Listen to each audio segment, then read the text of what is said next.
ନମସ୍କାର ଦର୍ଶକ ବନ୍ଧୁ। ମୁଁ ପ୍ରଦୀପ ଆପଣମାନଙ୍କୁ ସ୍ୱାଗତ କରୁଛି ଆଜିର ଆଉ ଏକ ନୂଆ ଭିଡ଼ିଓରେ।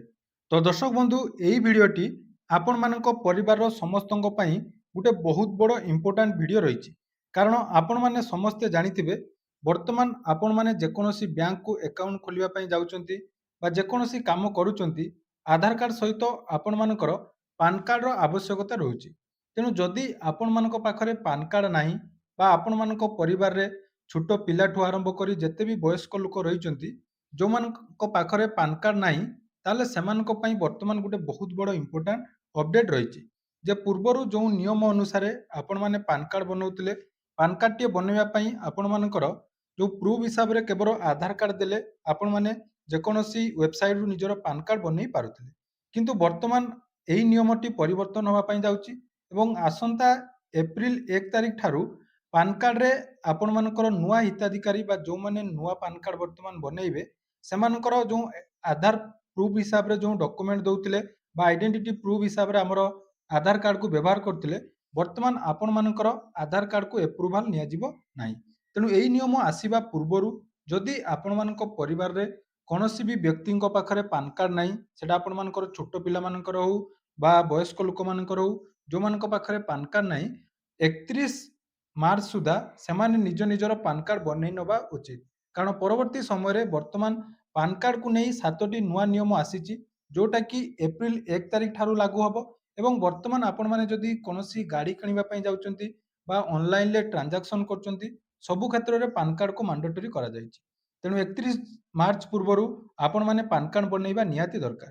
ଏହା ସହିତ ଯେଉଁ ଯେଉଁ ନୂଆ ନିୟମ ଆସିଛି ତ ସେଇ ନୂଆ ନିୟମ ଅନୁସାରେ କେମିତି ଆପଣମାନଙ୍କର ପାନ୍ କାର୍ଡ଼ ଆପଣମାନେ ବନେଇବେ ଏହା ସହିତ ଆଜିର ଏହି ଭିଡ଼ିଓରେ ଆପଣମାନଙ୍କୁ ଯଦି ଗୋଟେ ପାନ୍ କାର୍ଡ଼ ଆଇଡି ଦରକାର ଯେ ଆପଣମାନେ ଗୋଟେ ପାନ୍ କାର୍ଡ଼ ଆଇଡି ନେଇ ଆପଣମାନଙ୍କର ଅନଲାଇନ୍ ସେଣ୍ଟର ବା ହଉ ବା ନିଜ ଏରିଆରେ କିଛି ଲୋକଙ୍କର ପାନ୍ କାର୍ଡ଼ ମଧ୍ୟ ବନେଇ କିଛି ଇନକମ୍ କରିବା ପାଇଁ ଚାହୁଁଛନ୍ତି ତାହେଲେ ଭିଡ଼ିଓ ଶେଷରେ ଆପଣମାନଙ୍କୁ ମୁଁ ଗୋଟେ ପାନ୍ କାର୍ଡ଼ ଆଇଡି କେମିତି ନେବେ ସେ ବିଷୟରେ ମଧ୍ୟ ଡିଟେଲ୍ସ କହିବି।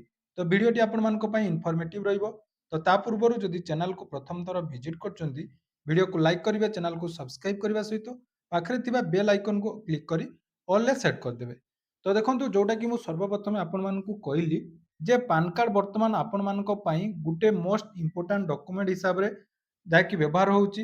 ତେଣୁ ପାନ୍ କାର୍ଡ଼ ଆପଣମାନେ ବନେଇବା ପାଇଁ ଯେକୌଣସି ୱେବସାଇଟ୍ ଯେମିତିକି ଆମର NSDL ରହିଛି UTI ରହିଛି ବା ଏମିତିକି ଇନକମ୍ ଟ୍ୟାକ୍ସର ଇ ଫିଲିଂ ପୋର୍ଟାଲରେ ମଧ୍ୟ ଆପଣମାନେ ଫ୍ରି ଅଫ୍ କଷ୍ଟରେ ପାନ୍ କାର୍ଡ଼ ବନେଇ ପାରିବେ ଯେଉଁଟାକି ଇନଷ୍ଟାଣ୍ଟ ପାନ୍ କାର୍ଡ଼ ଆମେ କହୁଛୁ। ଏହା ସହିତ ଯଦି ଅନଲାଇନରେ ଆପଣମାନେ ପାନ୍ କାର୍ଡ଼ ବନେଇବେ ଯେଉଁଟାକି ଆପଣମାନଙ୍କୁ 107 ଟଙ୍କା ଚାର୍ଜେସ୍ ଦେବା ପାଇଁ ପଡ଼ିବ ଏବଂ ପୂର୍ବରୁ ଯେଉଁ ନିୟମ ଥିଲା ପାନ୍ କାର୍ଡ଼ଟି ବନେଇବା ପାଇଁ ହେଲେ ଆଧାର କାର୍ଡ଼ ଆପଣମାନଙ୍କର ମୋଷ୍ଟ ଇମ୍ପୋର୍ଟାଣ୍ଟ ବା ଗୋଟିଏ ଆଧାର କାର୍ଡ଼ ଦେଲେ ସେଇ ହିସାବରେ ଆପଣମାନଙ୍କର ପାନ୍ କାର୍ଡ଼ ବନେଇ ଯାଉଥିଲା। କିନ୍ତୁ ଏହି ନିୟମ ବର୍ତ୍ତମାନ ଯାହାକି ପରିବର୍ତ୍ତନ ହେଇଛି। ତ ନିୟମ ପରିବର୍ତ୍ତନ ହେଲା ପରେ ବର୍ତ୍ତମାନ ଦେଖନ୍ତୁ ପାନ୍ କାର୍ଡ଼ ଆବେଦନ କରିବା ପାଇଁ 1 ଏପ୍ରିଲ 2026ରୁ ନୂଆ ନିୟମ ଲାଗୁ ହେବ। ତେଣୁ 31 ମାର୍ଚ୍ଚ 2026 ପର୍ଯ୍ୟନ୍ତ କେବଳ ଆଧାର କାର୍ଡ଼ ବ୍ୟବହାର କରି ବର୍ତ୍ତମାନ ଆପଣମାନେ ଆବେଦନ କରିପାରିବେ। କିନ୍ତୁ ବର୍ତ୍ତମାନ ଯେଉଁ ଆବେଦନ ଆପଣମାନଙ୍କର ହେବ ଏଇଟା ଏପ୍ରିଲ ମାସ ଠାରୁ ଚେଞ୍ଜ ହେବା ପାଇଁ ଯାଉଛି। ତେଣୁ ଶେଷ ତାରିଖ ରହିଛି କେବଳ ଆଧାର ମାଧ୍ୟମରେ ଆପଣମାନଙ୍କର ଆବେଦନ 31 ମାର୍ଚ୍ଚ ଏବଂ 1 ଏପ୍ରିଲରୁ ଆଧାର ସହିତ ଅତିରିକ୍ତ ଜନ୍ମ ତାରିଖ ପ୍ରମାଣପତ୍ର ଆପଣମାନଙ୍କୁ ଦେବା ପାଇଁ ପଡ଼ିବ। ଏହା ସହିତ ପୂର୍ବରୁ ଯେଉଁ ପୁରୁଣା ଫର୍ମ ଥିଲା ଏପ୍ରିଲ 1 2026ରୁ ସେଇ ପୁରୁଣା ପାନ୍ ଫର୍ମକୁ ଗ୍ରହଣ କରାଯିବ ନାହିଁ। ବର୍ତ୍ତମାନ ନୂଆ ପାନ୍ ଫର୍ମ ବର୍ତ୍ତମାନ ଯାଇକି ଉପଲବ୍ଧ ହେବ। ତେଣୁ କାର୍ଡ଼ରେ 1 ଏପ୍ରିଲ 2026ରୁ କାର୍ଡ଼ରୁ ନାମ ବର୍ତ୍ତମାନ ହଟେଇ ଦିଆଯିବ ଏବଂ ପାନ୍‌ର ନାମ ଯେଉଁଟାକି ଆପଣମାନଙ୍କର ପାନ୍ କାର୍ଡ଼ରେ କେବଳ ଆପଣମାନଙ୍କର କ'ଣ ରହିବ ନା ଆଧାର ଅନୁଯାୟୀ ରହିବ। ତ ଏହି ହିସାବରେ ଆମେ ଯଦି ଦେଖିବା ଯେଉଁ ଏପ୍ରିଲ 1 2026ରୁ ନୂଆ ନିୟମ ଅନୁସାରେ ଆପଣମାନଙ୍କୁ କେଉଁ କେଉଁ ଡକୁମେଣ୍ଟର ଆବଶ୍ୟକତା ରହିବ ଯେ ଆପଣମାନେ ପାନ୍ କାର୍ଡ଼ ବନେଇବା ସମୟରେ ଆଧାର କାର୍ଡ଼ ସହିତ ଜନ୍ମ ପ୍ରମାଣପତ୍ର ବା ଭୋଟର କାର୍ଡ଼ ବା ଆପଣମାନଙ୍କର ମେଟ୍ରିକ ପ୍ରମାଣପତ୍ର ତା ସହିତ ଡ୍ରାଇଭିଂ ଲାଇସେନ୍ସ ଏଇ ଯଦି 4ଟି ଡକୁମେଣ୍ଟ ଆପଣମାନଙ୍କ ପାଖରେ ନାହିଁ ତାହେଲେ ବର୍ତ୍ତମାନ ଆପଣମାନଙ୍କୁ ଏଫିଡେଭିଟ୍ ଦେଇ ନିଜର ପାନ୍ କାର୍ଡ଼ ଯାହାକି ଚେଞ୍ଜ କରିବା ପାଇଁ ପଡ଼ିବ ବା ପାନ୍ କାର୍ଡ଼ ନୂଆ ଆପଣମାନେ ବନେଇବା ପାଇଁ ଚାହିଁଲେ ବନେଇ ପାରିବେ। ତେଣୁ ଯେମିତି ସବୁଠୁ ଇଜି ପ୍ରୋସେସ୍ ଆମର ରହିଛି ଆଧାର କାର୍ଡ଼ ମାଧ୍ୟମରେ ପାନ୍ କାର୍ଡ଼ ବନେଇବା। କାରଣ ଆଧାର କାର୍ଡ଼ ଆପଣମାନଙ୍କ ପାଖରେ ଅଛି ସମସ୍ତଙ୍କ ପାଖରେ ଅଛି। ତେଣୁ ସେଥିରେ ମଧ୍ୟ ଇଜିଲି ଆପଣମାନଙ୍କର ପାନ୍ କାର୍ଡ଼ ବନେଇ ହୁଏ। କିନ୍ତୁ ଯଦି ଆପଣମାନଙ୍କର ପାନ୍ କାର୍ଡ଼ ବର୍ତ୍ତମାନ ସୁଦ୍ଧା ନାହିଁ ବା ଆପଣମାନଙ୍କ ପରିବାରରେ କୌଣସି ବ୍ୟକ୍ତିଙ୍କର ପାନ୍ କାର୍ଡ଼ ବର୍ତ୍ତମାନ ସୁଦ୍ଧା ବନେଇ ନାହାନ୍ତି ତାହେଲେ 31 ମାର୍ଚ୍ଚ 2026 ପୂର୍ବରୁ ଆଧାର କାର୍ଡରେ ନିଜର ପାନ୍ କାର୍ଡ ବନେଇ ନିଅନ୍ତୁ। କେବଳ ଆପଣମାନଙ୍କର 18 ବର୍ଷରୁ ପ୍ଲସ୍ ଯେଉଁମାନେ ଅଛନ୍ତି ସେମାନଙ୍କର ବି ପାନ୍ କାର୍ଡ ବନେଇ ହେବ। 18ରୁ ବିଲୋ 18 ଯେଉଁମାନେ ଅଛନ୍ତି ସେମାନଙ୍କର ବି ଆପଣମାନେ ମାଇନର ପାନ୍ ବର୍ତ୍ତମାନ ଆଧାର କାର୍ଡ ବେସିସ୍‌ରେ ବନେଇ ନିଅନ୍ତୁ। ନହେଲେ ପରବର୍ତ୍ତୀ ସମୟରେ ବହୁତ କିଛି ଅସୁବିଧାର ସମ୍ମୁଖୀନ ଆପଣମାନେ ହେବେ। ଏହା ସହିତ ଦେଖନ୍ତୁ ବର୍ତ୍ତମାନ ଆପଣମାନଙ୍କର ପାନ୍ କାର୍ଡର ଯେଉଁ ନିୟମଟି ପରିବର୍ତ୍ତନ ହେଇଛି, ଆପଣମାନଙ୍କୁ ବହୁତ ଜାଗାରେ ଯାଇକି ପାନ୍ କାର୍ଡ ଦେବା ପାଇଁ ପଡ଼ିବ।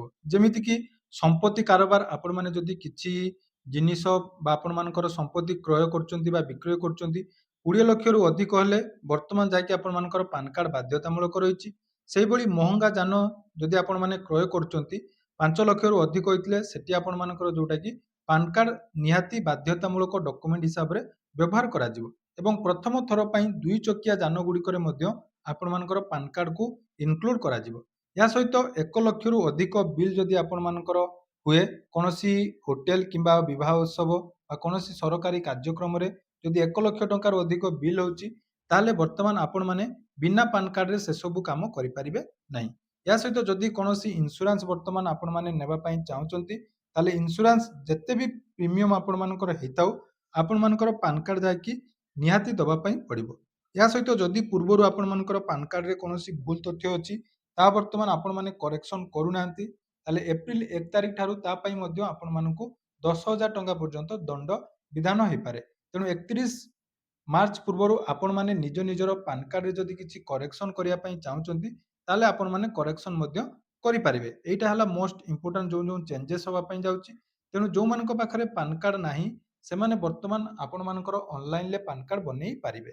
ଏବଂ ଏହା ସହିତ ଯେଉଁମାନେ ବର୍ତ୍ତମାନ ପାନ୍ କାର୍ଡ ଆଇଡିଟିଏ ନେବା ପାଇଁ ଚାହୁଁଛନ୍ତି, ଯେଉଁ ଆଇଡିରେ ଆପଣମାନେ ଅନ୍ୟ ଲୋକମାନଙ୍କର ପାନ୍ କାର୍ଡ ବନେଇ କିଛି ଯାହାକି କାମ କରିପାରିବେ ବା କିଛି ଇନକମ୍ କରିପାରିବେ ଏବଂ ସେଇ ଇନକମ୍ ଆପଣମାନଙ୍କୁ ପରବର୍ତ୍ତୀ ସମୟରେ ଯେଉଁଟାକି ବହୁତ କମ୍ ସମୟରେ ଆପଣମାନଙ୍କର ପାନ୍ କାର୍ଡ ବନାଯାଇ ପାରିବ। ତ ଯଦି ସେମିତି ଆଇଡି ଆପଣମାନଙ୍କର ଦରକାର ଅଛି, ଦେଖନ୍ତୁ ଆପଣମାନଙ୍କ ପାଇଁ ମୁଁ ନେଇ ଆସିଛି ଗୋଟେ ବେଷ୍ଟ ଆଇଡି ଯେଉଁଥିରେ ଆପଣମାନେ ବହୁତ ଇଜିଲି ନିଜର ପାନ୍ କାର୍ଡ ଯାଇକି ବନେଇ ପାରିବେ। ତେଣୁ ଏଇ ଆଇଡି ଯଦି ଆପଣମାନେ ରିଟେଲର ଆଇଡି ନେବା ପାଇଁ ଚାହୁଁଛନ୍ତି, ତାହେଲେ ଡେସ୍କ୍ରିପସନ୍‌ରେ ଆମ ଟେଲିଗ୍ରାମ ଚ୍ୟାନେଲର ଲିଙ୍କ୍ ଅଛି। ତ ସେଇ ଟେଲିଗ୍ରାମ ଚ୍ୟାନେଲରେ ଜଏନ୍ ହେଇ ଆପଣମାନେ ମୋ ସହିତ କଣ୍ଟାକ୍ଟ କରିବେ। ମୁଁ ଆପଣମାନଙ୍କୁ ଏହି ପାନ୍ କାର୍ଡ ଆଇଡି ଦେଇପାରିବି, ଯେଉଁଟାକି ବହୁତ ଇଜି ପ୍ରୋସେସ୍‌ରେ ଆପଣମାନେ ଘରେ ବସି ପାନ୍ କାର୍ଡ ବନେଇ ପାରିବେ ଏବଂ ଇନଷ୍ଟାଣ୍ଟ ପାନ୍ କାର୍ଡ ଆପଣମାନଙ୍କର ଯାହାକି ଗୋଟିଏ ଘଣ୍ଟା ମଧ୍ୟରେ ପାନ୍ କାର୍ଡ ମଧ୍ୟ ଆପଣମାନଙ୍କର ଏପ୍ରୁଭାଲ୍ ହେଇଯିବ। ତେଣୁ ଏଠି ପାନ୍ କାର୍ଡ ବନେଇବା ପାଇଁ କୌଣସି ବି ଅଧିକ ଡକ୍ୟୁମେଣ୍ଟର ଆବଶ୍ୟକତା ନାହିଁ। କେବଳ ଆପଣମାନଙ୍କର ଫଟୋ, ଆଧାର କାର୍ଡ ଏବଂ ଡିଟେଲ୍ସ ଭରିବେ ଏବଂ ଅଟୋମେଟିକ୍ ଆପଣମାନଙ୍କର ଇମେଲ୍ ଆଇଡିକୁ ଯାଇକି ପାନ୍ କାର୍ଡଟି ମିଳିଯିବ। ତ ଯଦି ଆପଣମାନଙ୍କୁ ଏଇ ଆଇଡିଟି ଦରକାର ଅଛି, କମେଣ୍ଟ କରନ୍ତୁ। ମୁଁ ଆପଣମାନଙ୍କୁ ଟେଲିଗ୍ରାମ ଚ୍ୟାନେଲର ଲିଙ୍କ୍ ଦେଇଦେବି ଏବଂ ସେଇ ଟେଲିଗ୍ରାମ ଚ୍ୟାନେଲରେ ଆପଣମାନେ ଏହି ପାନ୍ କାର୍ଡ ଆଇଡିଟିଏ ନେଇପାରିବେ, ଯେଉଁଥିରେ ଆପଣମାନଙ୍କୁ ବହୁତ ସାରା ରିୱାର୍ଡ ମଧ୍ୟ ମିଳିବ। ଏହା ସହିତ ଦେଖନ୍ତୁ, ଯେଉଁମାନେ ପାନ୍ କାର୍ଡ ବନେଇ ନାହାନ୍ତି, ଏହି ଭିଡ଼ିଓଟି ସେମାନଙ୍କ ସହିତ ସେୟାର କରିଦିଅନ୍ତୁ। ଆପଣମାନଙ୍କ ପରିବାରରେ ସମସ୍ତେ ଏ ବିଷୟରେ ଅପଡେଟ୍ ହେବେ ଏବଂ ପାନ୍ କାର୍ଡ ବନେଇ ନଥିଲେ ଆଉ ମାତ୍ର 4 ଦିନ ଭିତରେ ନିଜ ନିଜର ପାନ୍ କାର୍ଡ ସମସ୍ତେ ବନେଇ ନେବେ।